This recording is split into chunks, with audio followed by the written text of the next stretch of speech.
The Maryland General Assembly has a once-in-a-generation opportunity to provide a world-class education to all students within Maryland. The Kirwan Commission, which has been working for about 3 years now, came out with an interim final report in January of 2019. This report laid out the beginning steps of how to provide the resources needed to students across the state.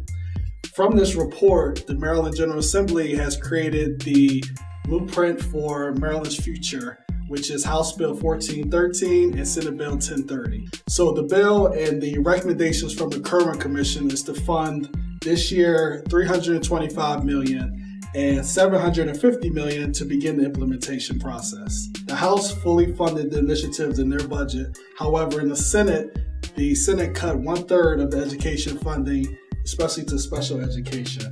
Special education is important when it comes to equity and making sure students have the resources that they need to really be successful in the classroom. So we ask that you contact your legislators to make sure they fully fund the Kirwan package, Blueprint for Maryland's Future.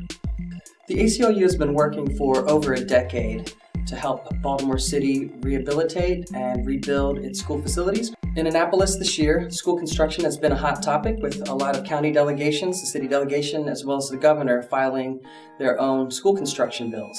Now, Frank, what's that bill that they're working on to improve the school facilities? That's House Bill 727, the Building to Learn Act of 2019, which would set aside $2.2 billion for school construction statewide. So what can people do to help? So please call your legislators. The House passed House Bill 727. We need the Senate to pass that bill now, so contact your senators.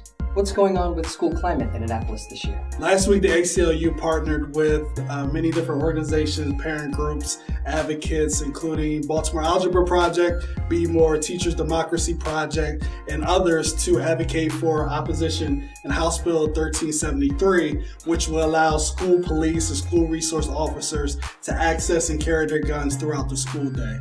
So the bill, with the efforts of ACLU and other partners, was voted down in the Baltimore City Delegation Committee.